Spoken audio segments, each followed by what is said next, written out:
Good morning and welcome to Morning Brew on Politics Social. I am Graham Hughes and you are awesome. Especially awesome is Hayton Puds and Gallifreyan Wren and Mike Dix and Anne Phillips and Saz and Martin Harrow and One Angry Pagan and Scott and Johanna and Saz and Jenny77 and Scott. Hey everyone in the chat, how you doing? Hope you're doing all right. It is Thursday, the 22nd of May, 2025. If you'd like to join the chat, hit the subscribe button. Wait for a minute. Hit the subscribe button. Subscribe, like, like and subscribe. Yeah, right. Okay, got that out of the way. Let's go. Let's start talking about it. So yesterday, another absolute humiliation for Donald Trump when he tried to, once again, ambush a foreign dignitary in the White House with a load of bullshit made for TV, you know, fucking glitzy, Price is Right, 1980s game show host shites. That's what I'm having to deal with now at the upper echelons of diplomacy and politesse. It was expected. This was a meeting between Donald Trump and Cyril Ramaphosa, the president of South Africa. And it was expected to cover trade relations and tensions over tariffs. Instead, he basically rolled out propaganda video. Trump rolled out propaganda video and launched into a series of debunked claims about white Afrikaner genocide. White genocide. Now, where do I start with this? Right, first of all, one person's death by murder who may or may not be white does not constitute a genocide. There is a genocide happening right now, and it's happening in Gaza. But no, there's some far-right Nazis living in South Africa who are friends with Elon Musk and Peter Thiel and all these other South Africans who grew up under the apartheid regime, white people growing up under the apartheid regime, left the country, made loads and loads and loads of money, and then decided to use the racism that they were brought up with in order to inform how the world should be, with them at the top because of the colour of their skin and no other reason. Meanwhile, people who have nothing in their life to feel proud or happy about look at themselves in the mirror and go, well, at least I'm white. And that's the only thing they have going for them. And so they hold that as a talisman of awesomeness. Oh, but I'm white. I'm white. Did you see? I'm white. I win everything. And when they see people of different colours, people who are from different places around the world, people who popped out their mum at a different coordinate of longitude and latitude, doing better than they are. And that's not a reason for introspection. That, my friends, is a reason to hate, is a reason to go, oh my God, what? Because when you're used to privilege, equality feels like oppression. So these people are, I'm being oppressed. Oh, I'm being oppressed. He must be a king. How do you know he's not covered in shit? Help, I'm being oppressed. Look at me, poor white farmer being oppressed by the government of South Africa. And there are a couple of wingnuts in South African politics in the same way that we have wingnuts in British politics. And they have wingnuts in American politics. In fact, one of them lives in the White House. Actually, one of them lives in the White House. A lot of them work in the White House. And there are two people two groups in South Africa. One led by Julius Malema, who has been a pain in the arse for many, many, many years. He is a racist. I mean, from what I've seen, from what I've known about him for the last 15 odd years, longer, he has been an extremist. An extremist. He says he's an extreme leftist. I don't see calling for the deaths of people as an extreme leftist stance, but whatever. Meanwhile, on the other side, you've got the Afrikaners, well, not all of them, some, a minority of Afrikaners who are descendant from the Dutch who went there in the 1600s. And then had a war with the British, the Boer War, which they fought with the British, against the British in someone else's country. But there you go. That's history for you. Anyway, these descendants of the Boers, the Afrikaners, some of them, very few, but, some, especially the older ones, they pine for the days of apartheid. They pine for the days when they could just be horrible to black people. When if you were black, you couldn't have a South African passport. You weren't given citizenship. You weren't allowed to vote. You had to have a pass book to get out of the townships into the cities to work each day, because you weren't technically a citizen of South Africa. And the brutality was off the charts back in the 1980s. I grew up seeing images of horrific race-based violence in South Africa. But here's the thing, my friends. Come here. Right. Come and set me name. I'll tell you a little story about a place called Johannesburg, the murder capital of the world at the time, or Joburg, as it's also known affectionately. Now, Joburg has a reputation as being a dangerous city. And in a way, it's fair enough, because it does have a murder rate of around 41.2 per 100,000. So 41.2 people out of every 100,000 got a carcass in any given year, about, on average, through murder, through violent death. Let's put it that way. Right. So that's a high murder rate. That is an eye-wateringly high murder rate. That's 41.4.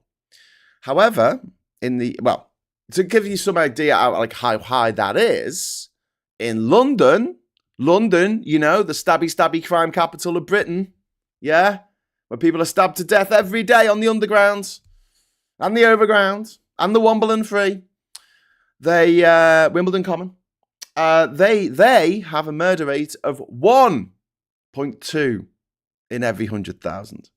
So 41.4, 1.2. So, I mean, carrying the 4, whatever. It's about 40 times higher, the murder rate in Joburg, than it is in London. Okay, that's a high murder rate. Not going to dispute that. However,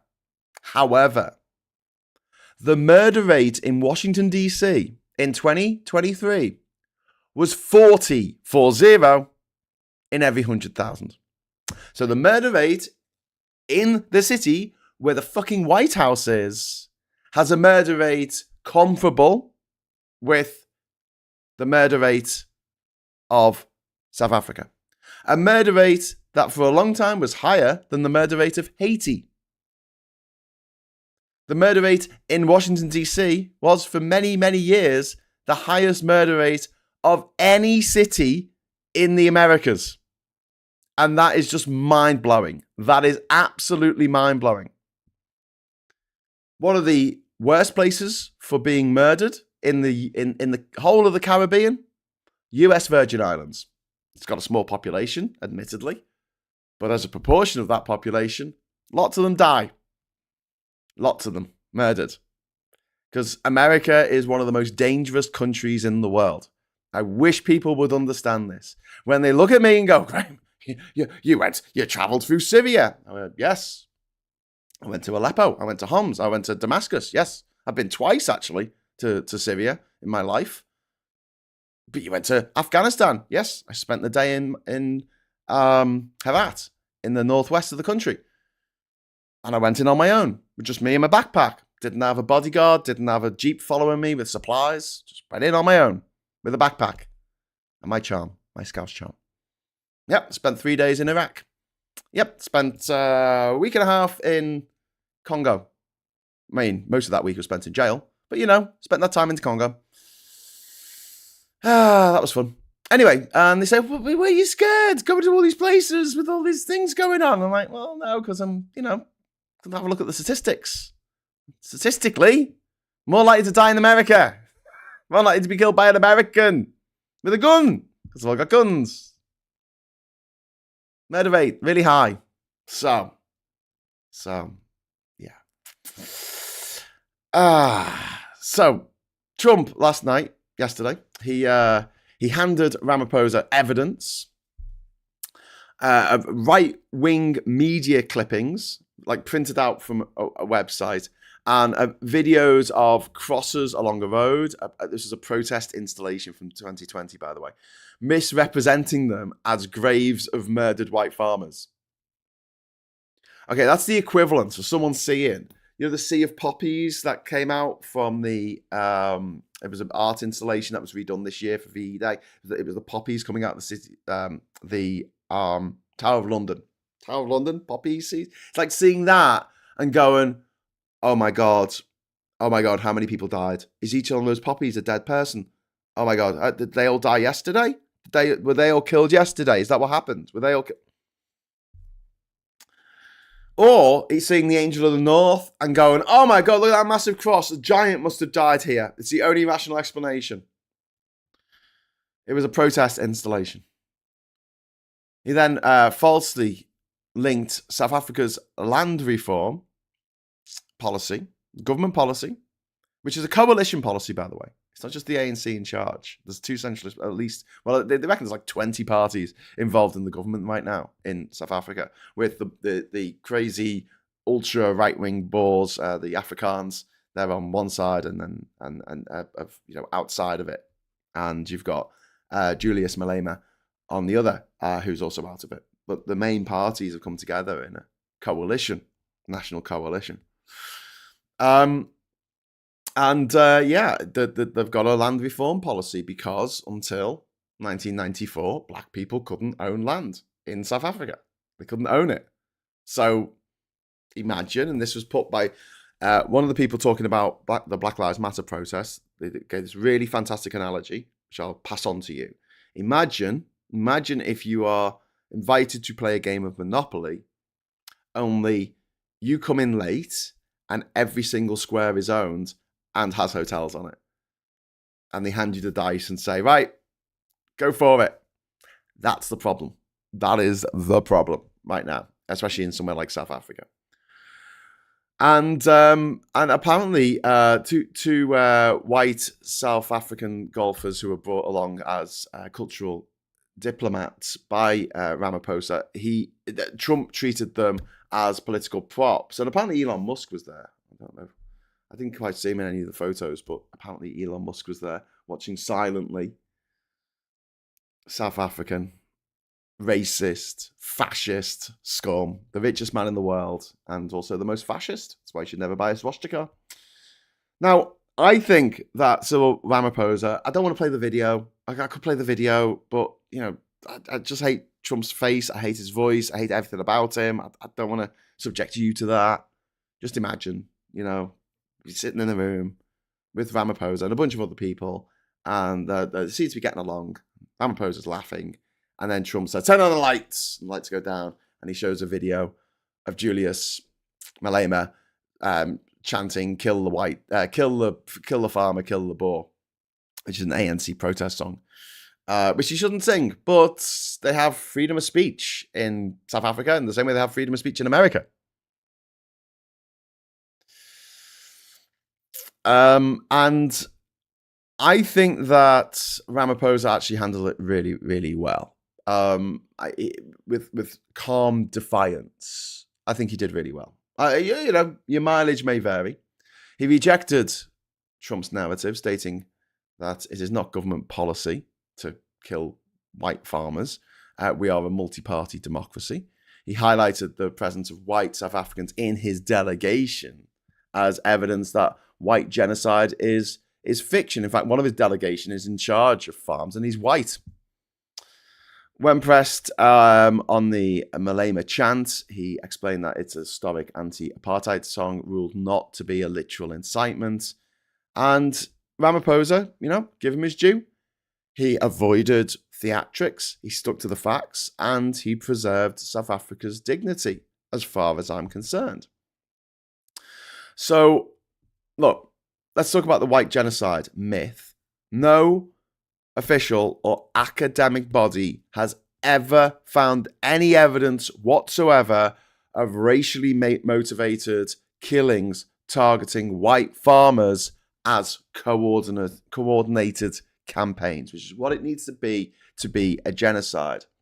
So, crime stats. In the fourth quarter of 2024, there were 10,000 murders in South Africa, which is a lot. It's a lot. I mean, in any given year in the United Kingdom, in England and Wales, we have about 600 murders. 600 murders, that's it. I mean, Britain is a very, very, very safe place.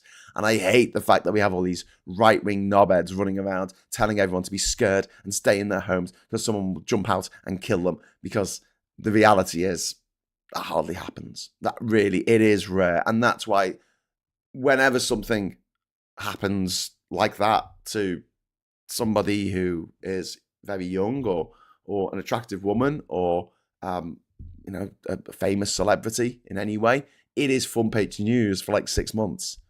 If that was happening every day, it wouldn't be front page news for 6 months, would it? So there was 10,000 murders. 12 of them, of those 10,000 murders, 12 of them happened on farms. And one was of a farmer, which we don't actually know whether they were white or black. Because that's not in the official numbers, because they don't record the race of a murder victim, I don't think. But from news reports, it seems that they were a white farmer.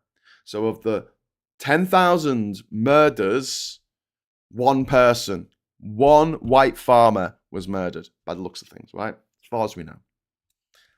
That does not a genocide make. What can I say? I mean, I'm all against violence. I'm all against coordinated violence. But we have 10,000, more than 12,000 babies in Gaza who may die today as a result of what the Israelis are doing to Gaza. And that's not even on Trump's radar. He doesn't give a shit. He gives a shit about this one white farmer who may have been killed by his wife. We don't know. He might have been killed by one of his sons for the inheritance, for the farm. There might have been a succession thing going on. He might have been killed by, I don't know, some victim that he had abused. I don't know. But one person is not a genocide.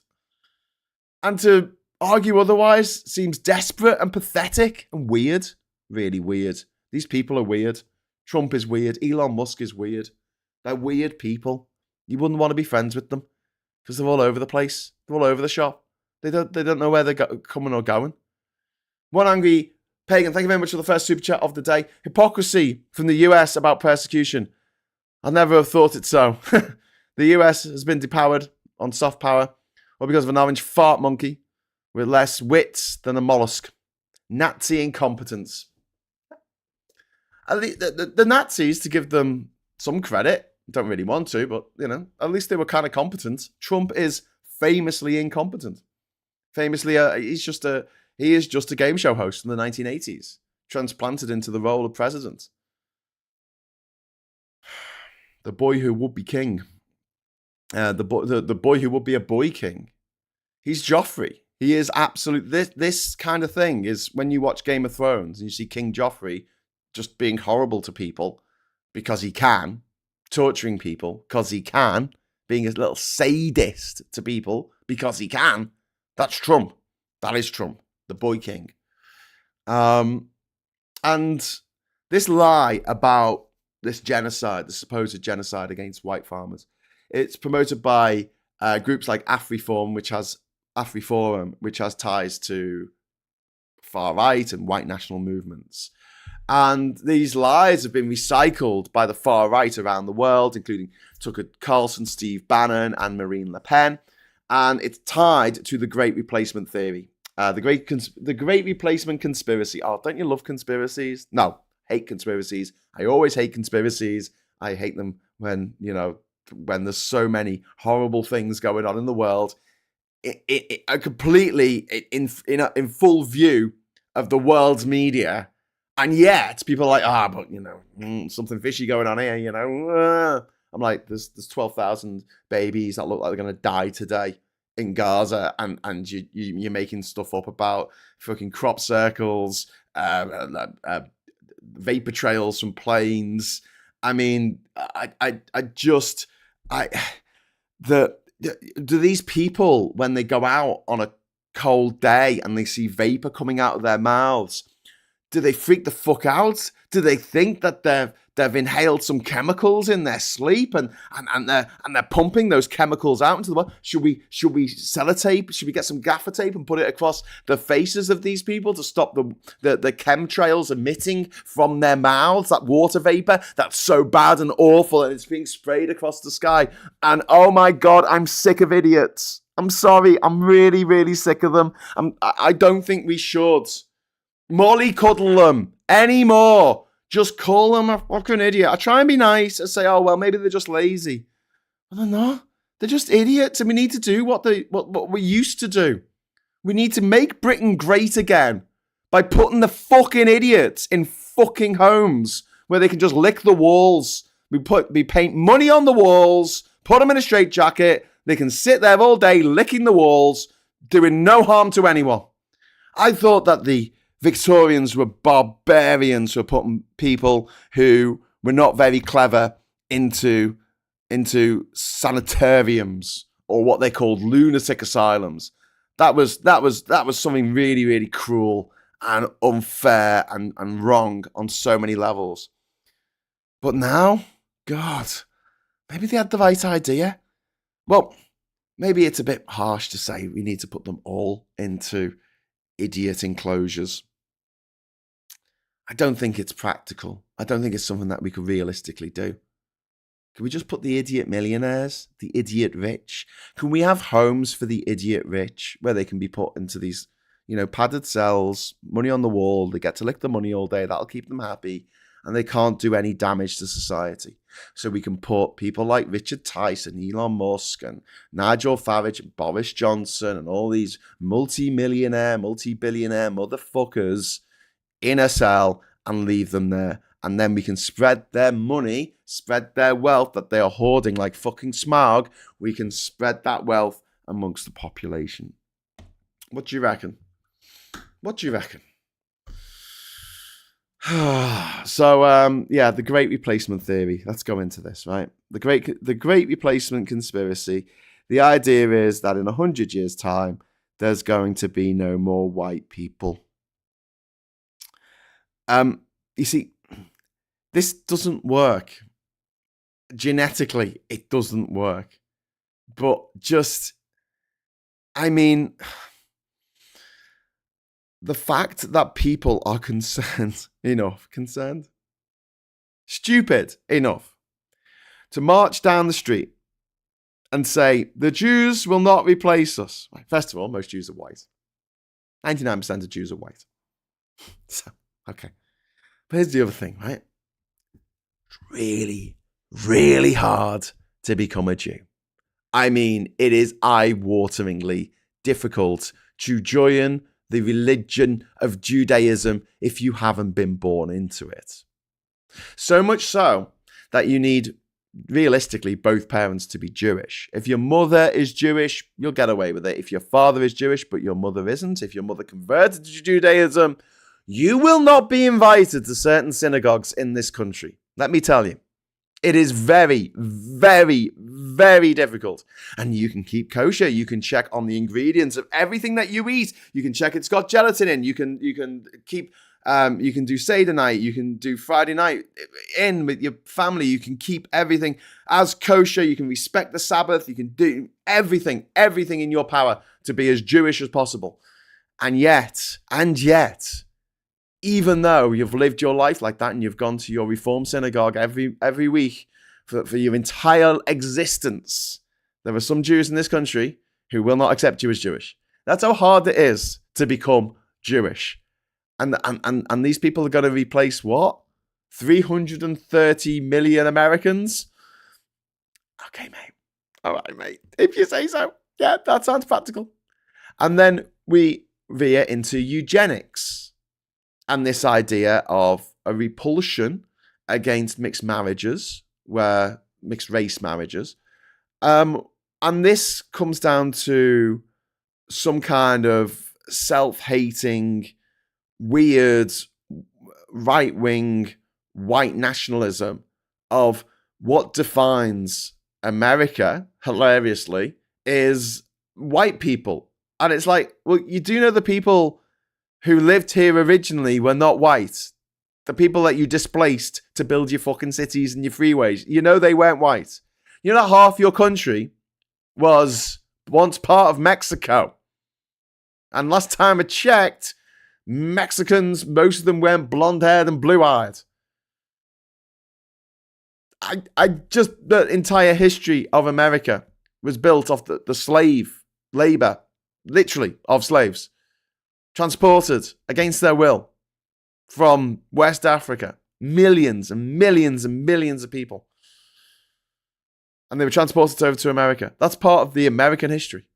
And yet, they're now going, oh no, they went here. The Native Americans, they went here. The Mexicans, they went here. You know, California, Los Angeles, San Francisco. Yeah, they're English names. You know, it's like Warwick or Lincolnshire. Okay, mate, if you say so. If you say so. And here we have the weirdness of these people. And what they do is do exactly what Putin did, where they start talking about history and genetics and shit they know nothing about because these people are as thick as pig shit.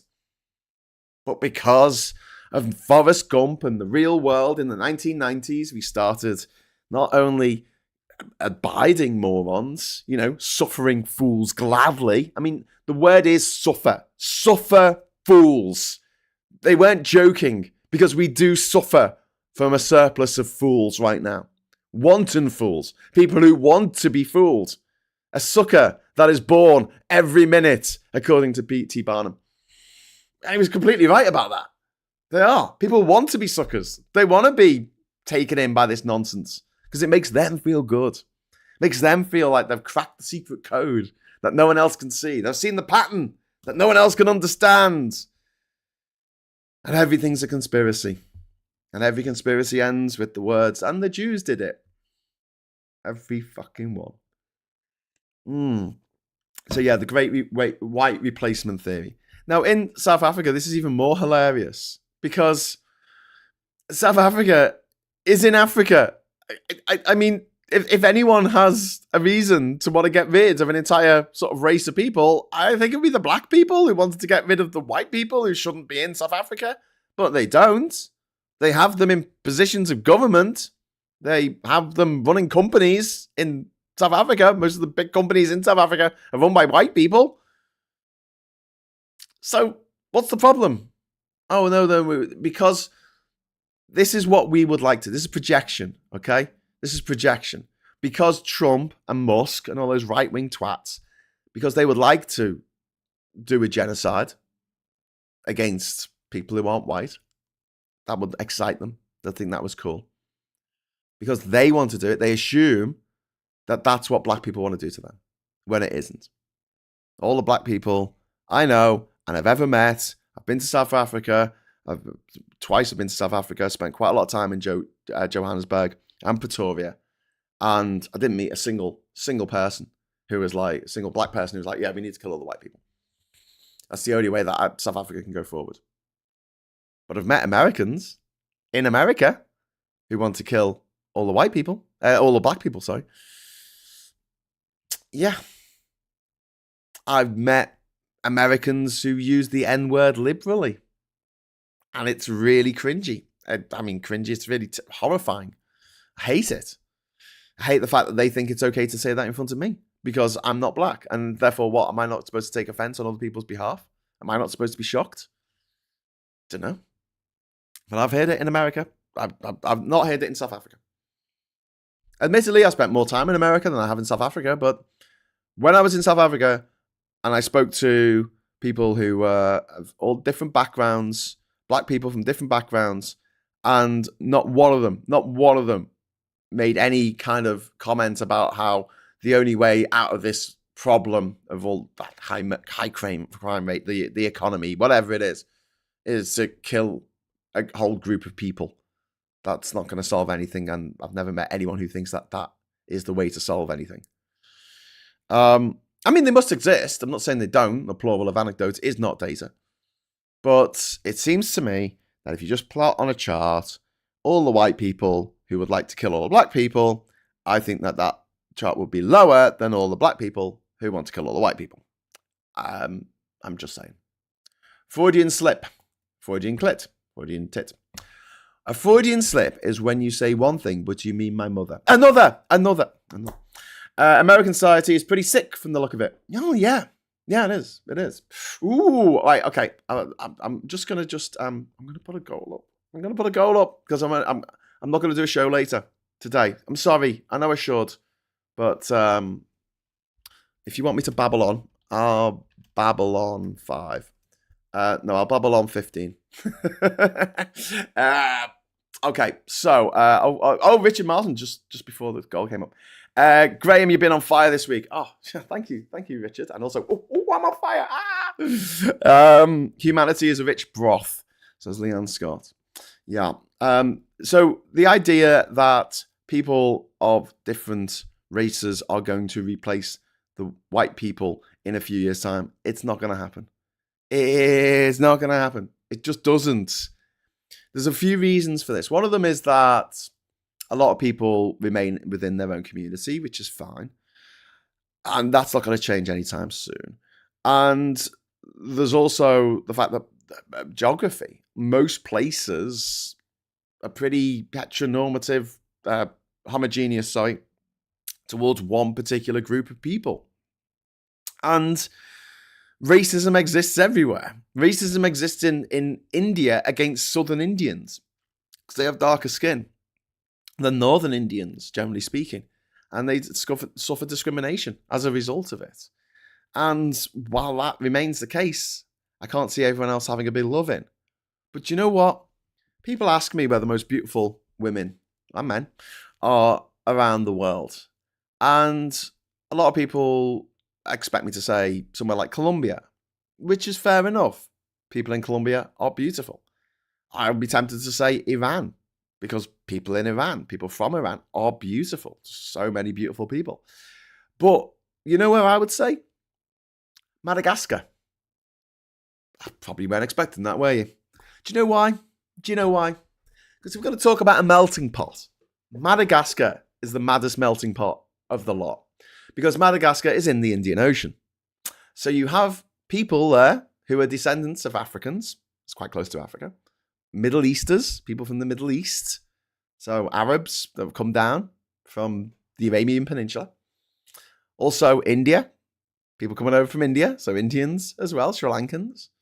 And then you've got white people who came over from Europe. And you have people from as far afield as what's now Malaysia, what's now Indonesia, living there as well. Well, moving there over the centuries. And so you have this amazing melting pot of people. And they're fucking beautiful. Some of the most fucked up looking, unfortunate looking people I've ever met have come from very, very, very homogeneous societies where everyone marries their sister. Very, very white people. A bit too white. A bit too peaky, one might say. And I would say that making, having people who look like just people, because in the future it won't matter. But here's the thing. You're still going to have gingers. It's a recessive gene. You can't get rid of it. You can't stamp it out. As long as people are still having kids, there will be gingers. There will be left-handed people. There will be trans people. There will be gay people. It's just going to happen. There will be white people. There will be black people. You can have a couple where a mixed race couple, might have a white mom and a black dad, and they might have 2 kids, and one of them will be noticeably darker than the other because it's just the way it is. It's just genetics. What one might pass as a white person, and the other one might pass as a black person from the same mum and the same dad, because you take a gene from each of your genes. You can either take it from your mum or your dad. One of them becomes your dominant one, and the other one becomes your recessive one. And it's like a deck of cards. It's one or the other, Anyway, So yeah, I'm not scared of being replaced in 5,000 years' time by someone who isn't ginger. It doesn't bother me at all. It doesn't keep me up at night because I'm not a massive racist. Couldn't give a shit. But it's not even true anyway. It's not even scientifically true. But even if it was, so fucking what? Let's have better looking people. God damn it. So yeah, the idea that white people are under threat from demographic and political change.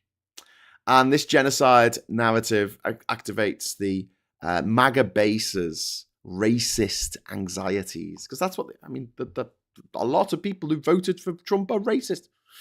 Can I say, not everyone who votes for Trump, not everyone who votes for Brexit is a racist, but every racist voted for Brexit. Every racist voted for Trump. Every racist think that Nigel Farage has got the right idea. And yeah, so 59 Afrikaners have been recently granted asylum in the USA, a move framed as a refuge from persecution. Yes, 59. So he's stopping people from leaving, from going to America, from actual genocides that are actually happening right now, like in the east of the DRC or like in Gaza. And also, you could argue in places like Ukraine, which he doesn't give a fuck about, where women and children are being massacred, butchered on a daily basis by the Russians. But it doesn't help them, even though they're white. No, he helps these 59 racist South African farmers. And in doing this, he appeals directly to white identity politics, pushing back black majority South Africa for its criticism of Israel. Oh, yes. Well, you can say that Israel's committing a genocide, which it totally is. But that must mean that you are committing a genocide yourself. The level of projection here is so intense, you could project the image of it on the fucking moon. I'm surprised that the light in his fucking face, that the bright orange light in his face doesn't make his whole face melt like the end of Raiders of the Lost Ark. He's projecting that hard.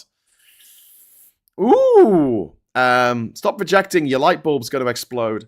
One Angry Pagan, Madagascar has amazing wildlife. Love the industry.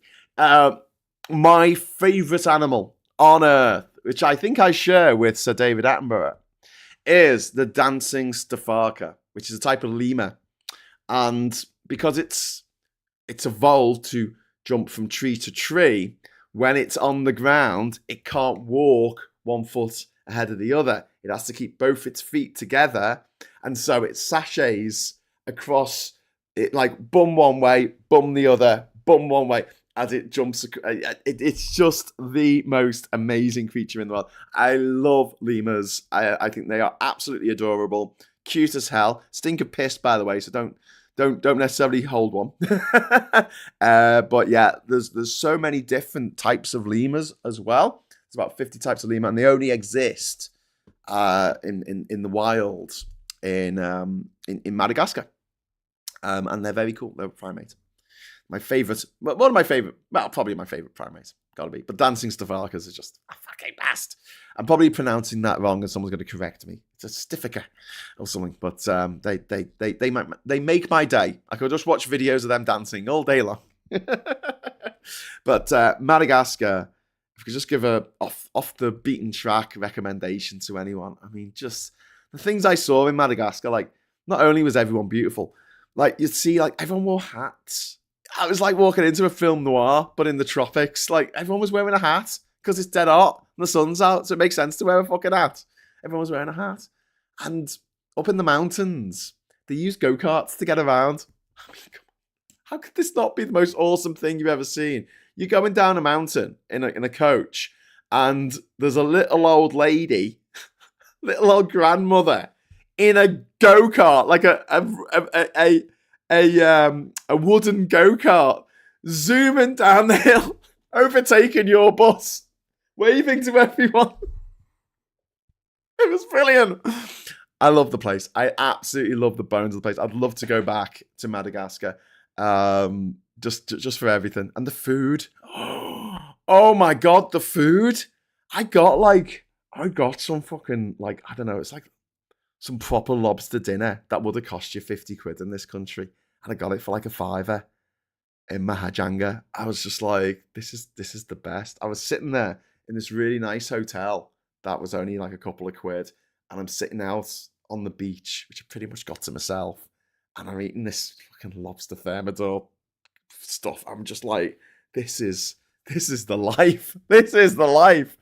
No, love it. At the time when I was there as well, the president was a guy who didn't come from ancestral wealth. He'd actually built up a yogurt producing company, corporation in Madagascar, and he used to cycle on his bike and take and go around all the villages in his area selling yogurt as a child. And he built up this empire, this yogurt empire. And his party was called the I Love Madagascar Party, which I fucking love. I just think that's brilliant. Like, the thing is, though, if you start an I Love Britain party, that would be looked at. I mean, you'd look at that and go, oh, God, white nationalists, here we go. But for Madagascar, he won. He got taken down in the end on corruption charges, which I think were overblown. But yeah, it was a good time to be there. He got blown up because he was taking too much. The opposition felt he was taking too much money from the Chinese to build roads and things. But good roads, decent roads. Why not? Day, how you doing, Day or Die? Thank you very much for the £20 super chat. I spent a lot of time in blue-collar parts of New Mexico, particularly Sirocco, and found all the white people there lovely and tolerant. They consume more weed than any other town they do consume more weed than any other town in the US. Is there a connection? Yeah, probably. And also, I think more than that, if they're living in New Mexico, they're going to be rubbing shoulders with people from Mexico, people who aren't necessarily white. And that makes all the difference. If you travel around the world, go anywhere, you will find that port towns generally are more progressive than places inland. So compare San Francisco with Wyoming. Compare Jeddah in Saudi Arabia. Sorry, right initials, wrong country. Bit of a spoonerism there. Was it? No, not quite. South Africa. No, Saudi Arabia. Jeddah is, even though it's Saudi Arabia, which is one of the most conservative countries in the world, Jeddah is a lot more progressive, noticeably more progressive than Riyadh, the capital, which is right in the inland. Liverpool, my hometown, is just incredible, a lot more tolerant than than some of these inland places in the UK where people are horrible. And also, I mean, you go, what about Skegness, Graham? What about these coastal towns where everyone's a racist? I'm like, yeah, but they're a coastal town, but they're not a port city. And I think there's a difference there. When you have people coming in and out of your place all the time, like from all over the world, you will make friends with someone who is black, someone who is Muslim, someone who is bisexual, someone who is trans, someone who is people from all over, someone who's from the Philippines, someone who's from Myanmar. And once you make just one friend from that group, that is like, it's a good Trojan horse, because it means that it becomes incredibly difficult for you to continue being a bigot about that particular group. I mean, you can try and argue and go, oh, well, apart from me mate Jim, everyone else in that group is terrible. And so I would say that anywhere that has a lot of contact with people from other cultures is going to be generally, not all the time, but generally more progressive. And that's why if these seaside towns were port towns, I think that their attitudes would be quite different. And obviously, this doesn't work across everywhere in the country. There are some places like, Dover, where the refuckers do quite well. I think Dover's got a Labour MP at the moment, but in general, so this doesn't always work. But generally speaking, there's a vast generalisation. Places that are on the coast and are port towns are more progressive than places that are inland, because you meet people from all over the world, and they're all right. And that fear of the other is diminished because you're like, well, I've been told all my life that the people from this particular country or this particular region or people from this particular religion are all really bad. And I've met this one who isn't bad. So that's kind of difficult for my worldview. So there you go. And Paul Ewan, thank you very much for the £2 super chat. Oh, go on. I'm in speak on Graham. Thank you very much. Put 50p in the idiot. Alistair Kern, just because Graham, and keep up the excellent work. Oh, thank you very much. Thank you very much, Alistair. That's very kind of you. And One Angry Pagan, another super chat. Great replacement theory equals fear of evolution by white, wealth, straight men. Pathetic. Yeah. Well, we live in a world in which Elon Musk has disowned his daughter. He says his daughter is dead because she's trans. I've just, yeah. These people are not serious. Well, I suppose they are serious people. They're just awful, though. And then One Angry Pagan says, oh, sorry, forgot Thiel is gay. Just white and wealthy then, lol. Yeah. Although Thiel hid his homosexuality for a long time, he wasn't open about it. And he's never really used it, I don't think, he's never promoted gay rights. He's never used his position to accelerate things for the LGBT community. But there you go. Anne Phillips says, not enough super chats happening, so here's mine. Oh, thank you, Anne. That's very kind of you. I'm going to give you a thumb up. There you go. Have a thumb. Okay. Andrew Dixon. You're awesome. Thank you, Andrew. Andrew's always really, really generous. Thank you. Thank you, sir. You are the best. Andrew has gifted 5 Politics Social memberships. Amazing. So Jules T now is a member. We've also got Christina's Cabin, who is now a member. We've also got Lily White, Kenneth Cole, Mystic Wolf. Thank you. Welcome. Welcome, new members to the channel. You got all those after your name. And I'm going to give everyone who's a member, I'm going to do a post and it's going to give you access to the Discord server. So I want to start using the Discord server a bit more, the Politics Social Discord server, to continue the conversation after the show.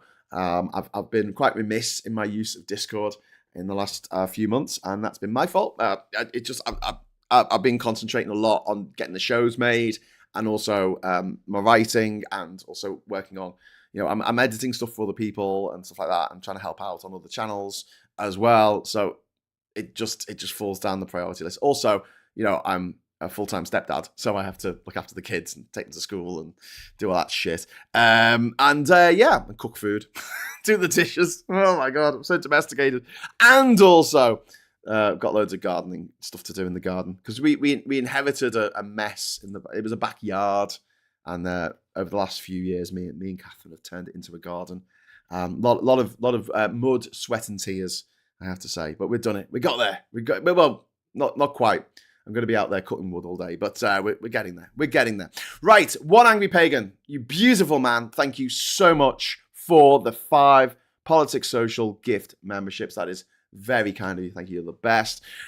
We have Toby Kirby, Event Horizon, has been given a gift membership. Also Bev Groves. We've got Podge 1200. We've got Wings Aloft and Steve P. You are now all members of the channel. So you get a little rose next to your name, like One Angry Pagan, who has a blue one there, and Anne Phillips and Andrew Dixon. And also you will get connection to the Discord server. I will put up a post later today, and it will have a link on it. That only members will be able to see this post, and it'll have a link on it. I'm going to make a note on my pad, link to Discord, and then I will actually circle it to remind me to bloody do that, to bloody well do it. Right, back to what we were talking about. So the reaction to this clown show South Africans have been praising Ramaphosa. Major praise in local and international media for how he handled Trump's ambush. Tweets and headlines have called him calm, collected, and humble in the face of lies and bigotry. And here's the thing. Even the opposition parties in South Africa backed him in a rare display of unity. That's quite remarkable. And this is the Trump effect. Trump thinks that he can bully other countries and he's going to make them look bad. He's going to make their leaders look bad. But when you look at when he's tried to do this with Carney, it just helped Mark Carney win the election. In Canada, when he tried to do it against Vladimir Zelensky, it blew up in his face. Again, he looked like an absolute bullying twat on the world stage. It lost a lot of respect. It lost more respect for Trump than it did for Zelensky, and people in Ukraine rallied round Zelensky, saying that that was an ambush, that was completely not on. Why did he do that? And so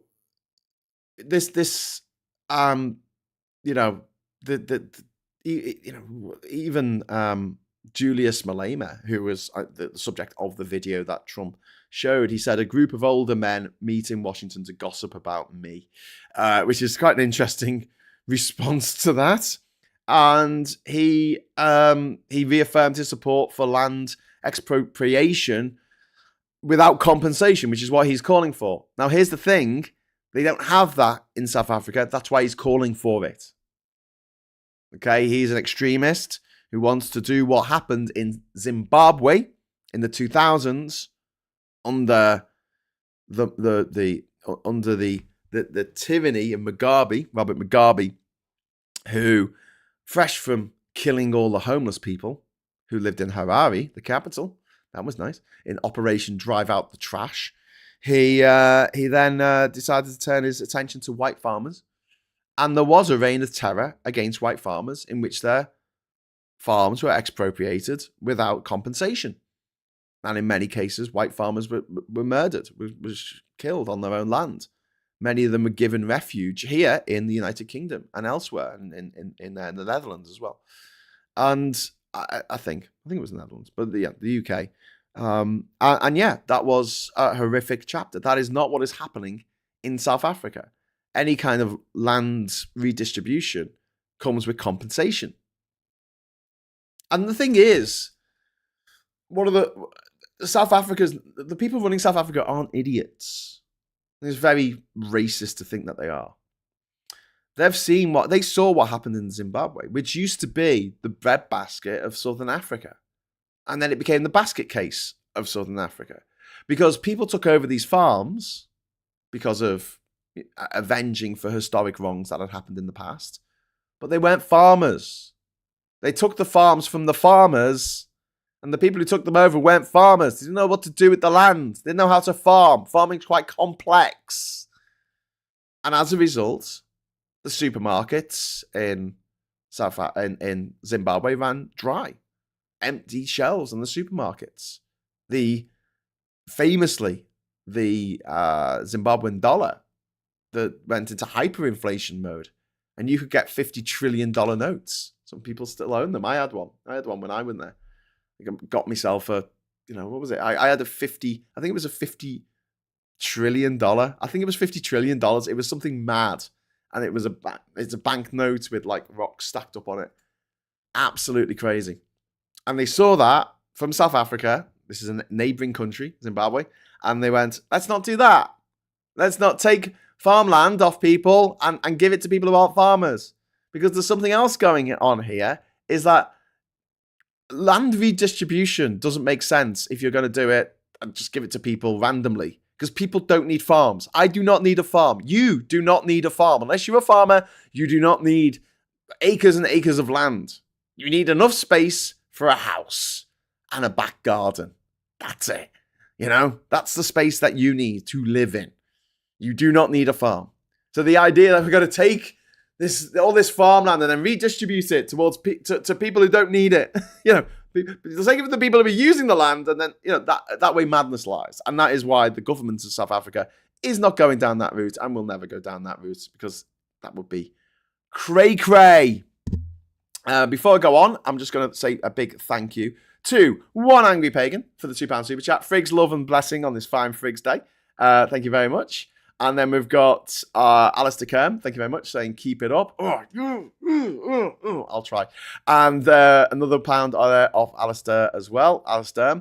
And also we've got One Angry Pagan with the £2 super chat, thank you. Sorry, Thorns Day, forgot which day I'm on. Yeah, you freaked me out for a moment there, One Angry Pagan, because I thought, is it Friday? Is it Friday? Do it. I'm going to Brighton on Friday. I'm like, but it's Thursday, isn't it? Today. We've also two more super chats from Alice Sturm, so I get the animation up there as well. We have made the super chats happen. Got 10 out of 10. Well done, everyone. Thank you. You all put a 50p in the idiot, and I will continue to chunder on because I haven't done the paper review yet. And like I say, I'm only doing one show today. So yes, the global reaction. The former US ambassador to South Africa said a trap was set, which it clearly was. Turned down the lights. It was all, prepped in advance. Like a fucking game show, because Trump runs the place like a game show. And CNN, BBC, Reuters all covered the meeting as a choreographed humiliation attempt, which didn't work. I don't think it worked. And Trump was appealing more to MAGA voters than to Ramaphosa. Thanks very much to Ori. Thank you for the £10 super chat. It's very kind. Did you see Elon Musk's AI chatbot linked every answer it gave to white genocide for a bit, acknowledging that it was bullshit, but it was instructed to do so? Clearly, Elon chewed on the wires. Elon Musk is absolute fucking vermin. And on the day it happens for him, I'm going to have a fucking party and you're all invited. I'm going to be so happy that the world has seen the end of that plastic-faced, hair-plugged, re-chinned motherfucker. He is absolute fucking vermin. And if there was any justice in the world, he would spend the rest of his life in a fucking jail cell. This is a man who has murdered babies in Mozambique, in Gaza. In Mozambique, there's a place called Gaza in Mozambique. And he took away the funding for women who are heavily pregnant to, when they gave birth, to not pass the HIV virus, they're HIV positive, to their babies. And he took away the funding for the facilities for that to happen, and now those babies have been born with HIV. And many of them will die. The richest man in the world murdering some of the poorest babies in the world. The man is a fucking monster, and we need to be shouting this from the rooftops. When people start making excuses for that motherfucker, go, oh, you mean the baby killer? And I hope the anguished screams of the mothers with their dead babies in their arms haunt that motherfucker for the rest of his life, the rest of his days. May they be short. Hate him. Absolutely hate him. A gruesome human being. An absolutely grotesque human being. Anyway, okay, so just to finally wrap this up, this wasn't about South Africa. This is about white grievance politics in America. This victimhood of the white people in America has been going on for quite some time. Don't you see that I'm actually the victim in all this? No, I'm not. I understand my privilege. I understand that if I hadn't been born where I was, when I was, to who I was, I couldn't have gone to every country in the world without flying. I wouldn't have won a fucking island on a game show. I wouldn't be running a YouTube channel like this. We don't make much money on this channel. The only reason why I can continue doing this is because of my privilege. It's because I live my life means that even if things do fuck up really badly for me and I can't do this anymore and I have to, I don't know, get a proper job, I've got a safety net. I've got Catherine. I've got my parents in Liverpool. I've got friends all over the world. I'm never, ever going to end up on the streets. I'm just not. There is no conceivable future in which that happens. It just won't. Why? Because of my privilege. And I acknowledge that and I understand that. What I want to do with the short time that I'm on this planet is give other people that same amount of privilege, that same amount of peace of mind, that they know that no matter how shit things get, doesn't matter if Brexit comes along and disrupts your whole career, you'll still, in some ways, land on your feet. I want that for everyone. I want that safety net for everyone. I want everyone to be able to set up a YouTube channel or start a business or go into the arts without the fear of ending up on the streets. And yet there are many people who have the same privilege that I do. Exactly the same, middle class, middle-aged, white, speak English, and they've amounted to nothing, they've done nothing, they can't do anything because they're fucking mediocre. And that's fine, It's fine. It's not a problem. You live your life how you want to live your life. But that's a problem for them. And they see the fact that they are being humiliated by people who are smarter than them, more erudite, better looking, whatever. And they take out that humiliation on everybody else. It's not for them to try and better themselves, to try and learn more, to try and understand the cogs that drive the machine that is the human race, and human history, human geography, human biology even. They're not going to learn that. They're just going to whinge and moan and complain because when you are used to privilege, equality feels like oppression. And this is like reverse apartheid for the far right, a myth where any kind of like racial equality equals white oppression. But that's bullshit. It's so evidently bullshit.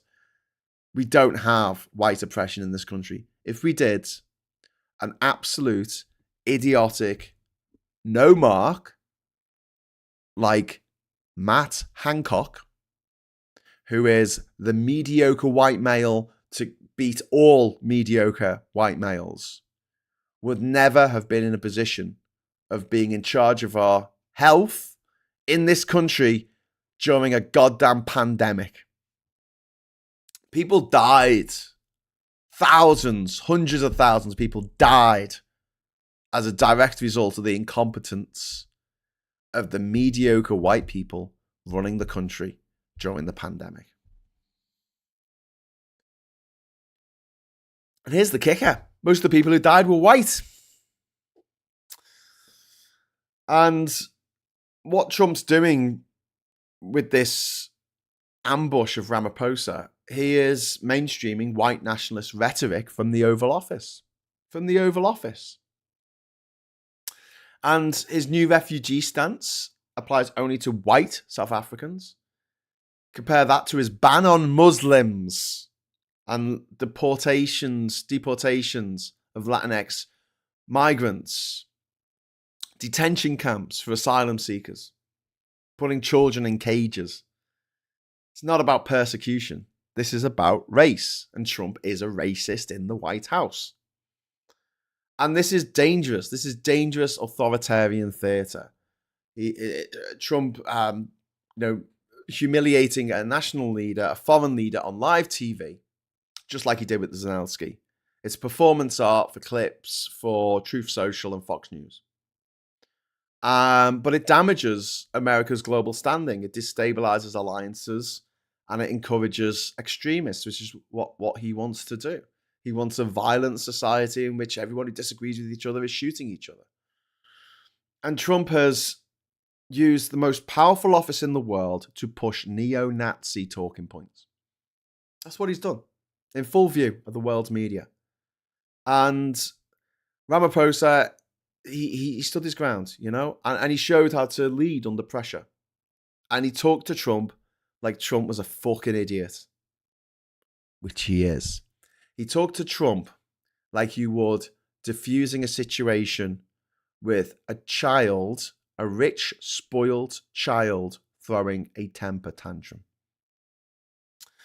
And, South Africa, a country with a brutal history of white supremacy, A brutal history steeped in the blood of thousands and thousands of black Africans. It just taught the US a lesson how to rise above it. So there you go. My God, what a time to be alive. What a time to be alive. So, just to jump into the chat for a moment. Hancock gives all cocks a bad name. He does. Leanne Scott, they couldn't fight their way out of a wet paper bag. You're completely right there. How come he doesn't take Netanyahu or Putin to task for the mass murder? Because he's a coward. He's a creep. He's an arsehole. My mum's in the chat. Hi, Mum. Stop swearing, Graham. We've got Witchy Goth there, right? I'm off for the big run of the week. Nice and overcast. Much better than the hot sunny for me. Still raising money for the Moggies. Oh, brilliant, Witchy Goth. Good luck with the run. Also, Christopher says Trump saw Robocop and decided he wanted Omnicorp more than just Detroit. Yeah. I think he saw a lot of movies and rooted for the bad guys or the bad corporations, or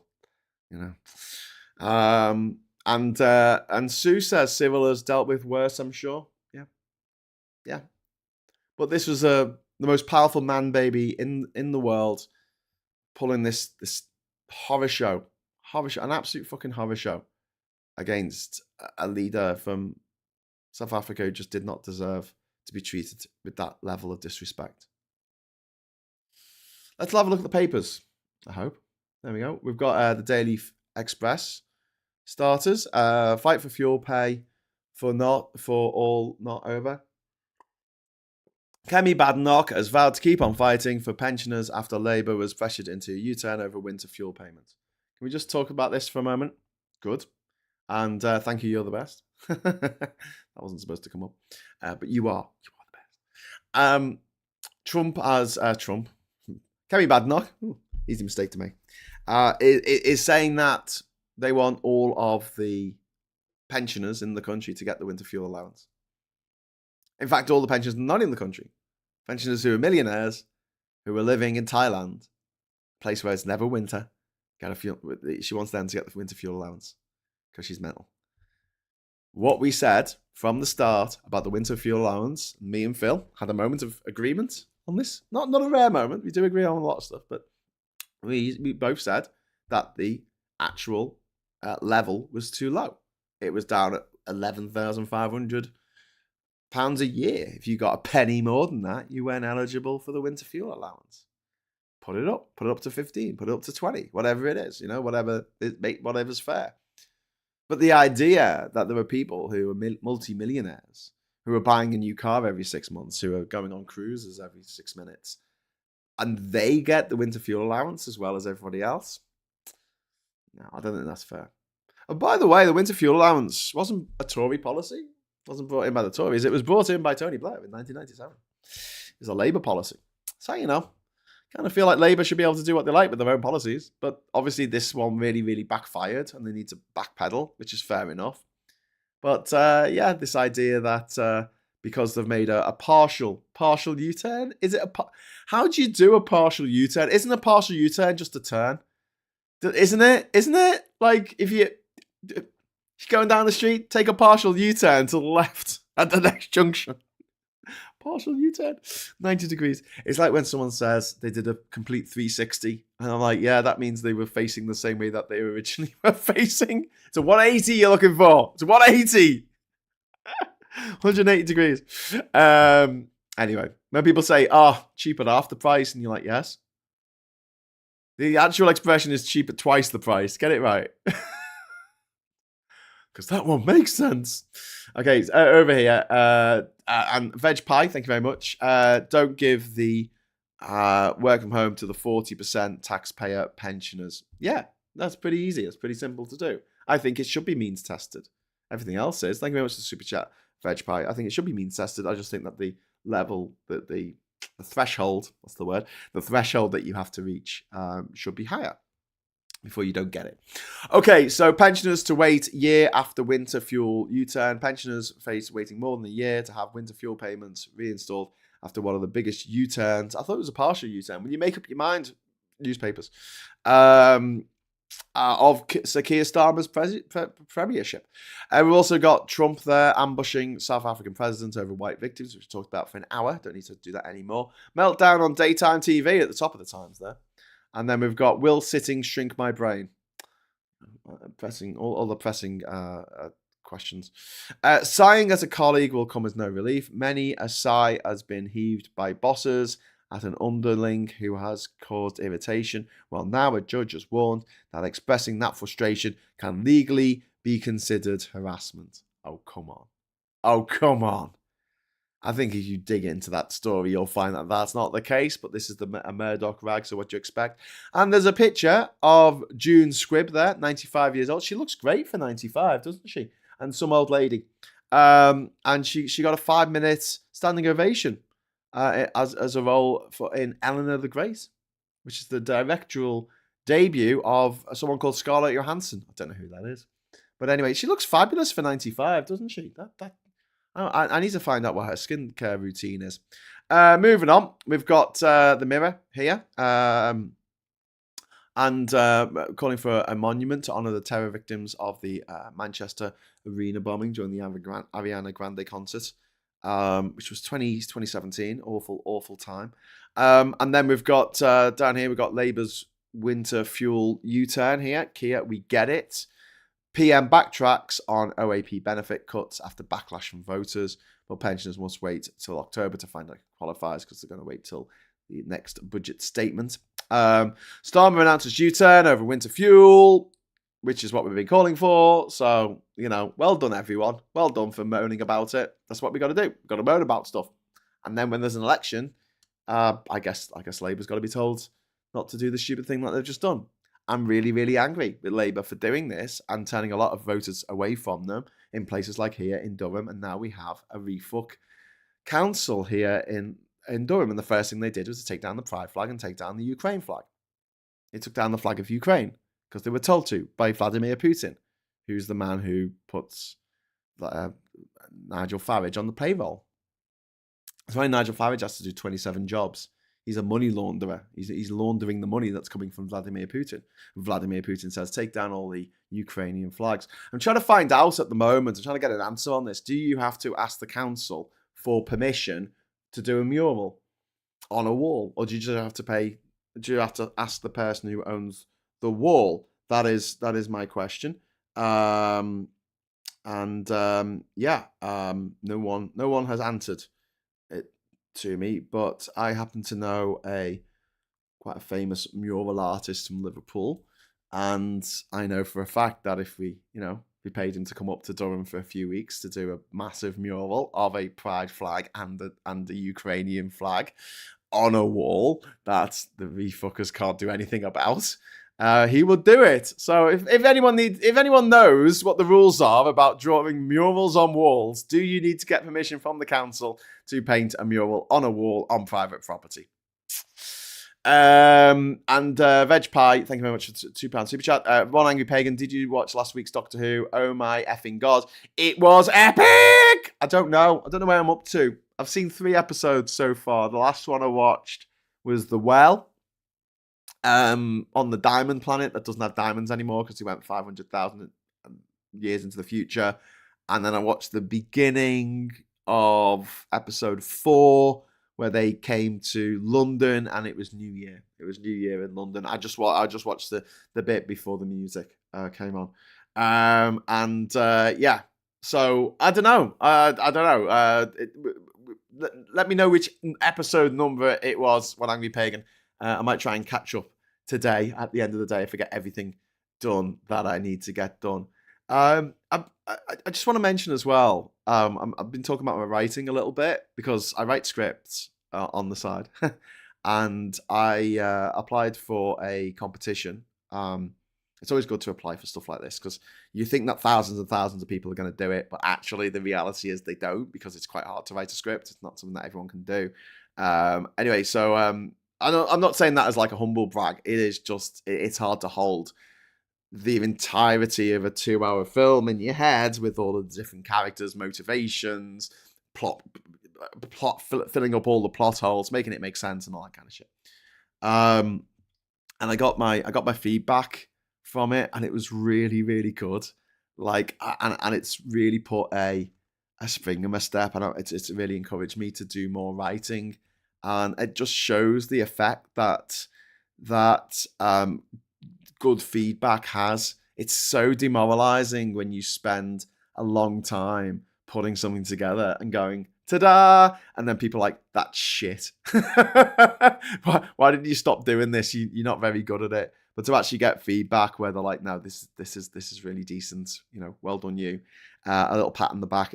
Honestly, it makes all the difference. And also, I only got to this point really because I finally got my diagnosis for ADHD. And although I'm not on the medication for it, it's helped me structure my days in ways that I'm not fighting against my ADHD. So when I was trying to do a moment of truth every day, a pre-record, it was fighting against my ADHD because my ADHD just didn't want to do it. It was hard to find the motivation. I spent ages writing the scripts for it. I was like, literally, I would finish the morning brew show in the morning, and then I would spend all day, literally all day, writing the script.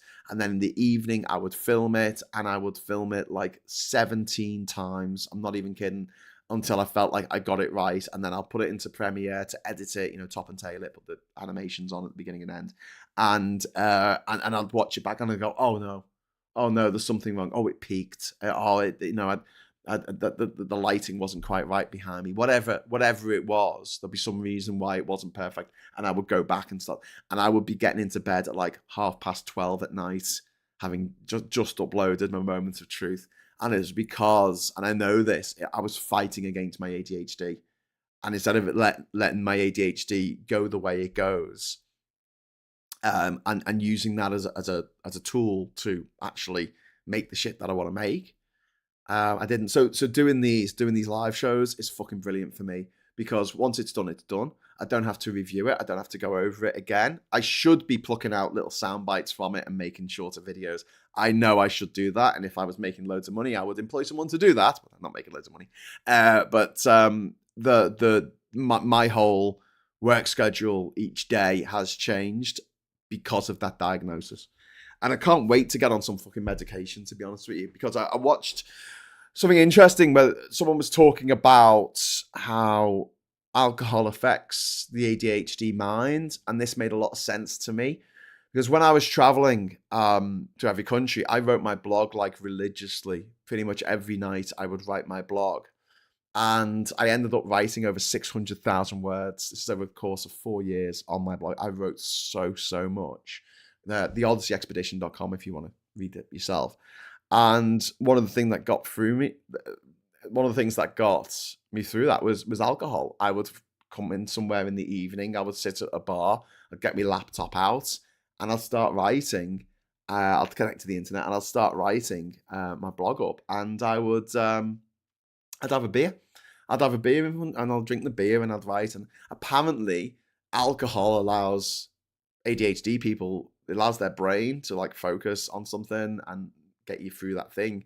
But you can't be drunk all the time because it's really bad for you. And as I've got at least 2 friends in their 40s in the last couple of years who have died from alcohol, it's not a route that I want to go down. And apparently, the ADHD medication that you can get replicates the effects of alcohol in that respect of being able to focus and write and do the thing that you need to do. But it doesn't knacker your liver and create the chance of becoming an alcoholic, alcohol addiction and everything. So, sorry, it's a complete segue. I know it's got nothing to do with anything. It's just my personal, private life, whatever. But I thought I'd share that with you because getting that ADHD diagnosis in January has really changed a lot of things for me. And I'm really glad that it's put me in a position where I am writing again. Hopefully, I'm going to get my second book out soon, which is a huge plan for me. Something that I've been wanting to do for a long time, but haven't quite got around to doing it in classic ADHD style. It was only like 15 years ago when I started the journey, 16, 17. It was only 16 years ago that I started the journey. I mean, there's no reason why I should have the book written up by now. But yeah, I've written the first book, Man of the World. The second book's called Top of the World. I've got it all planned out, all my chapters are there and everything. I've written a couple of chapters. But just putting it all together seems like too big a job at the moment, and it's something that I shy away from. I honestly think that once I get on the ADHD medication later in the year, I'll be able to really focus on getting books 2 and 3, Top of the World and End of the World, written. One Angry Pagan, thank you very much. Episode 6, you've got some catching up to do. Okay, all right. I've got a few more to watch. I'll probably watch episode 4 tonight, and then the next 2 over the next couple of weeks. My ADHD is an arsehole, says Sue. Yes, ADHD is a pain in the arse, but if utilized in the correct way, it can be a superpower. It really can. Coffee makes me tired, says Sue. Yeah, same here. I honestly, I can drink, and this is not a brag, it's a shit brag if it is. This is like one of those brags where people say, oh, I can drink loads of beer and not get drunk. And you're like, so it costs you loads of money to get drunk. How is that a brag? But like coffee, I could drink a coffee and 5 minutes later I could be asleep. ADHD. Shit affects us differently, apparently.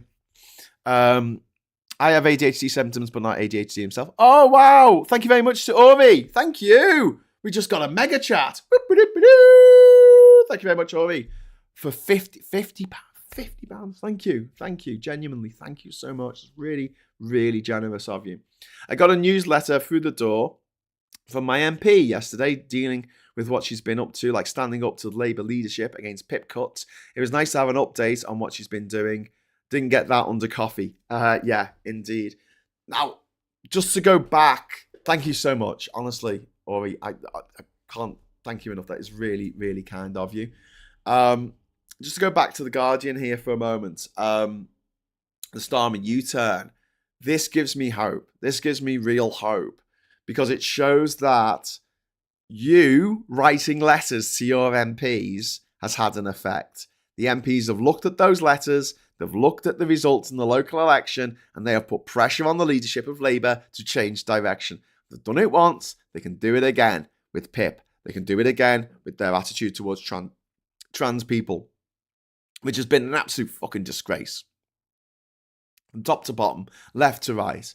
It's not too late to correct that. It is not too late. And I know there's people watching this who are like, I'm never voting Labour again, and that's fine. That's your prerogative.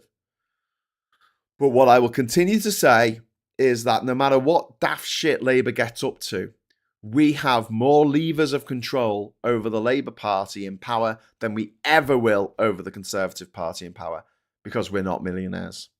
And if there's enough of us making a fuss about something, Labour will, begrudgingly, belatedly, whatever you want to call it, they will U-turn. They will change they will change course, because the pressure just becomes insurmountable. So we are in a period of British history where we have a lot more power right now over the direction of the government than we have had for the previous 15 years. That's the difference that we're living in right now under a Labour government. And this is not meant as a defence of Labour. I think some of the things they've been doing in the last few months have been absolutely abhorrent. And you know that I think that because I've fucking said it on this show enough. But at the same time, we do have a clear means of communication. My MP here in City of Durham is a Labour MP, and she's fucking great. And she's one of the people who signed the document against the PIP cuts, the 42 MPs, who have been joined by other MPs. There's over 100 of them who are, not publicly, but behind closed doors, are saying, you've got to change direction on this. So first it was the winter fuel allowance. I think they're going to change their course on PIP and say, we're not going to stop people applying for PIP. Like, okay, you can make the rules, you can change the rules going forward, but the people who are already on it, you can't take that away from them. And many of the people who get PIP are fucking working. It's not like they're just sitting around doing nothing. It just gives them the reasonable adjustments. They're the words we need to use. Reasonable adjustments in order for them to live an independent life or a semi-independent life, depending on the circumstances. I don't think it's too much to ask. I really don't. So back to the papers. We're going to finish this off, and then I'm going to bugger off into the garden. We got IDF fires warning shot at diplomats. Israeli troops fired warning shots yesterday towards a group of 25 diplomats visiting the Israeli-occupied West Bank on an official mission organised by the Palestinian Authority to observe the humanitarian situation there. So that is just fucking disgusting. Something that isn't being covered enough because obviously Trump sucks up all the fucking oxygen in the room. But diplomats in the West Bank had warning shots fired at them by the IDF. That is just it's too much. It's too much, man. I was a size 6 when I met my husband. Now I'm size 16 and the trolls say he'll leave me. This is why they're wrong. Well, yeah, because if he loves you, he will still love you. I mean, I just the idea, this Western idea, is it a Western idea? This idea of beauty is being dead skinny. It's bollocks. It's just absolute bollocks, and I'm kind of sick of it. I'm sick of like Western beauty standards. It's fine, you know, unless your weight is affecting your health, it's fine. And I hate the fact that like people are demonized for, or bullied, let's just say bullied, for their metabolism. Like, you can have someone who can eat a fucking fried chicken and they'll put on an ounce of fucking weight because they've got a really fast metabolism. And you got someone who eats a bag of crisps and they put on 10 pounds. And it's not that person's fault. It just, hunger is a pain. Hunger is torture. It's not nice having that pang of hunger. And then people get into these horrific eating illnesses like bulimia and anorexia, and they are societal created maladies that like exist only because society says you need to be skinny. And I find it disgusting. I hated it in the 1990s when we had these stick thin supermodels, and the only way you could be a stick thin supermodel is if you were size 6 or something, or size 4 or something. You look skeletal, and it put out such the wrong message to people.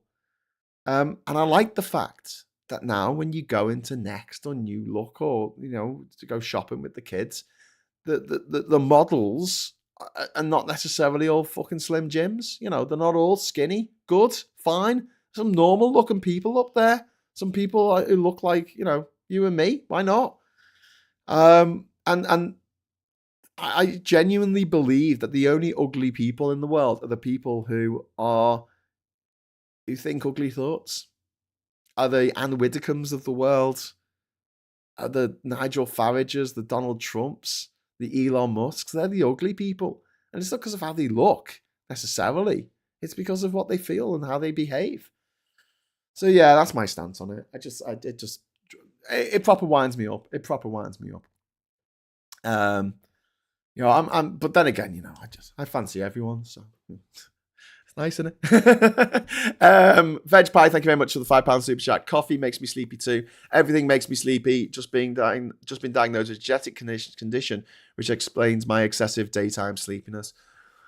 Veg, thank you very much for the super chat. Can I just ask that getting diagnosed with that, has that made a difference?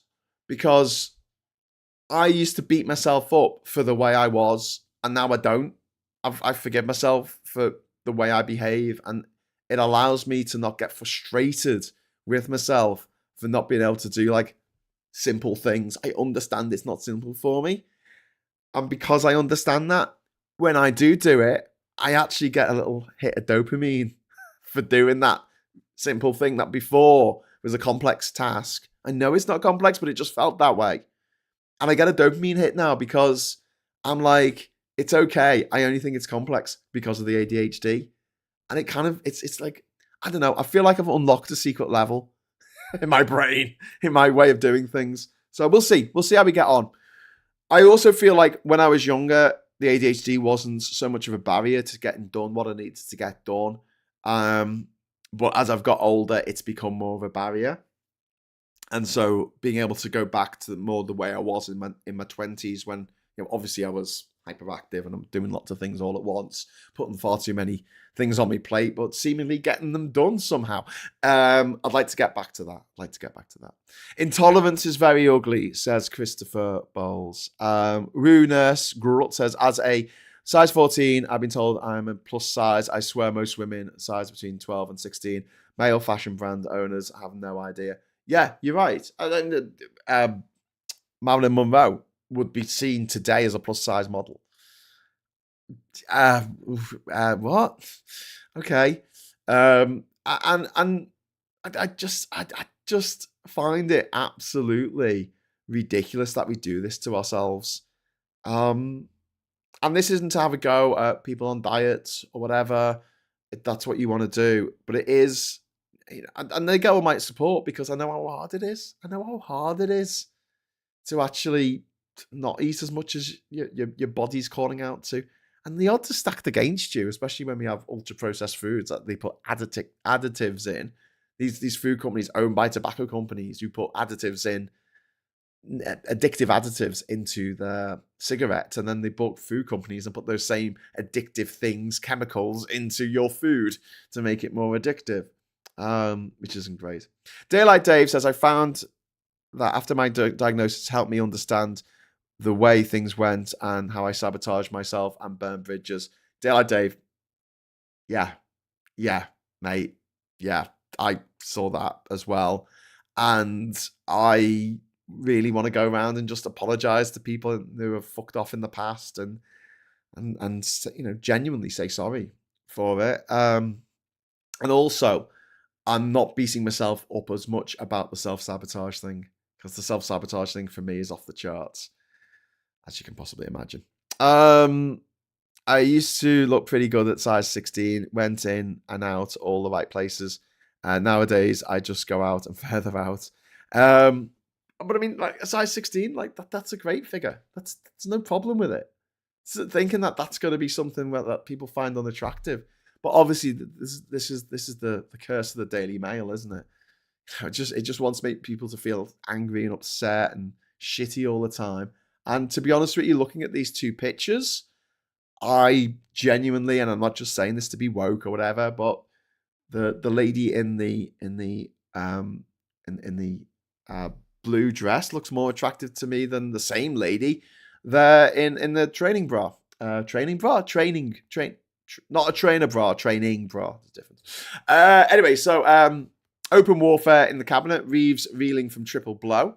On a humiliating day for Chancellor, PM U-turns on winter fuel, inflation soars, and Rayner takes aim at her tax policies. There's a rather not very flattering picture of Angela Rayner there because they don't like her. There's a story in the Star about Jay Slater, who was murdered on holiday, and people asking questions about it, obviously. We've got I'll go to the Independent first. Close this advert for fucking eBay, whatever. The Badger clan looks after each other, says one angry pagan. Oh, yeah, absolutely. Absolutely, my friend. Absolutely. Anne Phillips says, my sister spent decades feeling she was a waste of space, and yeah, a lot of self-sabotage. Diagnosis was a light switching on for her. Great to see. Yeah. It's really made a difference to me, and I think it makes a difference to a lot of people. And the fact that you had to wait so long to get a fucking diagnosis, when for a lot of people, I think it's pretty obvious. When they are ADHD. I won't lie, the skinny gaunt is a turn off for me because it usually signifies a person who is depriving themselves. Says Christopher. Yeah, I completely agree, and it's just, I don't know. It's just the media. The media has a vested interest in selling advertising space, and what's a really great advert for people to see to get them to spend money is an advert that implies you're just not good enough as you are. Whether that is trying to get you to buy some fucking skin bronzer, or getting you to go on a diet, or getting you to, eat some fucking magic fucking kale food that's going to magically make you healthy. There's a lot of money. There's a lot of money in it, making people feel bad about themselves and then offering the solution that will stop them feeling bad about themselves. It's the same MO as Trump and Farage and all the far-right gobshites going all the way back to Mussolini and Hitler. I'm going to make you feel bad to start with, and then I'm going to make you feel good about yourself because I'm going to give you the solution to stop you feeling bad. Are you a racist? I'm going to stop you feeling bad about that. I have a virtual ADHD, ASD appointment on Monday. It's all going on, says Veg Pie. Awesome. The doc said wear a medical alert bracelet for the genetic condition as danger of anesthetic. I didn't know that when I had a broken wrist operation in February. Oh shit. It's good that you know. I think one of the scariest things for humans, I think, in general, is waiting on results of tests. Knowing one way or the other, I think, is a great relief. Even if the news is bad, it's a relief to actually know. And in the same way that, to mention something that I think is possibly one of the most horrific things that can happen to a parent, is for their child to go missing. And the reason for that is you can never let go. You can never say goodbye. You can never know what happened. And that means there's no closure. There'll never be closure on that.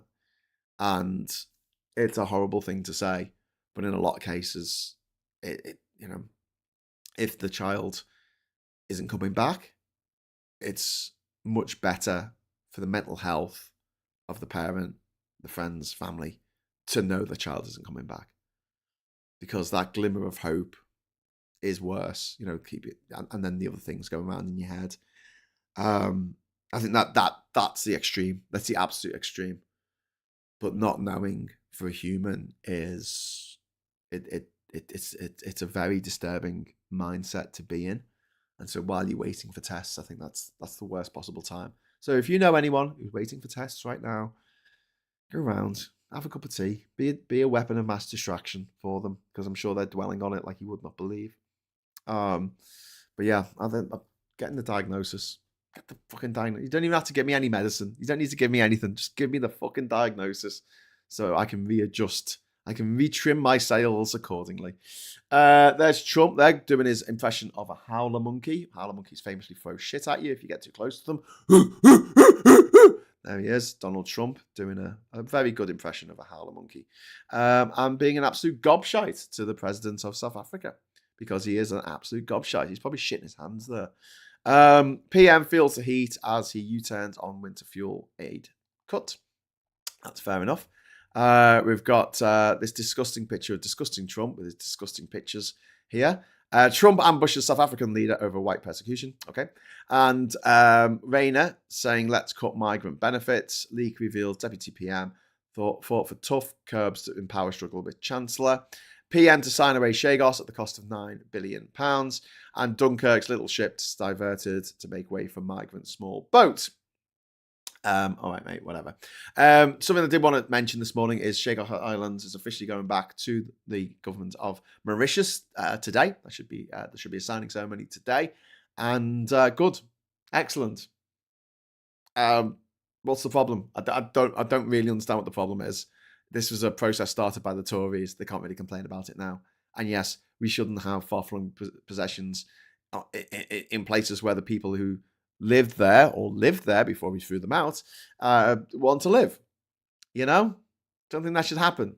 And we'll make an exception for somewhere like the Falkland Islands or Ascension Island or St. Helena because the people who live there want to be British. Okay, cool. You're British. That's great. The people who lived in the past in the Shaos Islands, people who were evacuated by the British when they bought the Shaos Islands for £3 million in the 1960s, those people want to go back and they want to be part of Mauritius.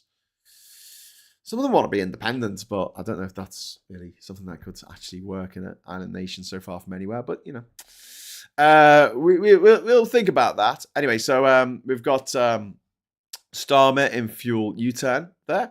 More elderly will get winter payment, vows PM, but doesn't say when or how many. And we've got Kevin Spacey's back. Piss off advert. Kevin Spacey up here. Apparently he's back. He's been all this forgiven by Hollywood because it wasn't proven in the court of law that he sexually assaulted a string of young men. Anyway, finally, I just want to go to the Financial Times here. We've got African anger. Oh, hang on a sec. We've got African anger. Trump rounds on Ramaphosa. And then underneath, we've got Starmer makes U-turn. We've already talked about that. Battle of the billionaires in low Earth orbit, which is one of the most depressing headlines of all time. Britain will be negotiating with the EU forever. Yes, it will, because we're not part of the EU. So we have to have negotiations with it. A bit like Switzerland, which has something like 794 different agreements with the EU, because it's not part of the EU, but it's very connected to the EU in lots of ways. And then the last story here is OpenAI to buy Ive startup for $6.4 billion on punt on alternatives to smartphones. So this is going to be interesting. See what happens there. And also there's a little story in the corner. Just finally, Britain keeps the lights on with help from Europe, because we have a coupling. We have an interconnector with mainland Europe, which helps balance out our power supply. Okay, questionable absanity. Thank you very much for the £2 super chat and the news that Matt Hancock is back on the COVID inquiry today. Jesus, yeah, we'll have to have a look at that, I think, later on. What a shit! What an absolute shitbag. My only crime was falling in love. No, your crime was killing 180,000 people. That was your crime, killer. And then going on, I'm a celebrity, get me out of here, like some kind of massive nonce. SG, the legal action was brought by two Chagosan women, Bernadette Dugassi and Beatrice Pomp, who would like to return to live on the island. So, I mean, international law, I think it's fair enough. And do you know what? We're going to get to keep Diego Garcia as a base, a US, UK base of military operations, and we're going to be able to keep it for another 99 years. What's the problem? We don't need the other islands. It's fine. It's fine. Believe me, it's fine. But, the white supremacists going, we're losing our empire, our empire, our empire. Yeah. If your empire consists of a few little sandbars in the Indian Ocean that you could not even point out on a map if your life depended on it. In fact, if I see that map there, that's a map. That's a map of the Indian Ocean. The Chagos Islands are marked on that. That's a pirate map on the wall there. That's I know where it is. I know where they are. Most people come point it out on the map. We're losing our empire. Okay, here you go, mate. Here's a globe of the world. It's been Lego globe over there. Here's a globe of the world. Go on, point out where you think it is. Point out where you think it is. The empire that died a long time ago. I know. It's not much of an empire, is it? Just a couple of islands. Anyway, right, I've really got to get going now. So thank you so much for watching. And thank you so much for the super chats, especially Ori. That was really, really generous. Really, really kind of you. I'm not going to be doing Egypt Part 2 today because I've got a shitload of work to do, which I have to get done before I go to Brighton. And I know that if I do my episode 2 of Egypt, I need to get more footage edited together, and that takes a long time. It's about 2 days, 3 days maybe worth of editing I need to do. So I'm going to postpone that for a week. I hope you understand why, as I am going to Brighton tomorrow.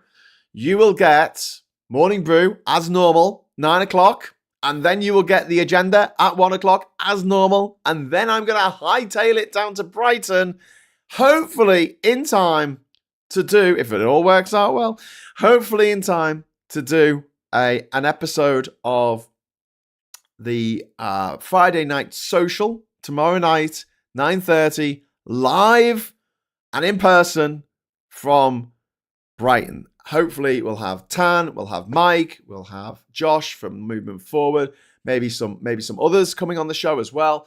Please join us for that. It should be absolutely barnstorming. And if it goes well, I'm very much up for doing another one, maybe next month in Sheffield with Femi and Madalena Kay, Supertansky, EU Supergirl. I get my super women mixed up. EU Supergirl and also Ollie Bowler Hatman. So if we can manage to pull that together, that'll be really fun. We'll be putting the social into Politics Social. So please join us for all that. If you enjoyed the show, press the like button. And until next time, I'll say thank you so much for watching. Thanks for all the lovely chats. Thanks for the super chats. Really, really appreciate it. And hello, good evening, welcome, and goodbye.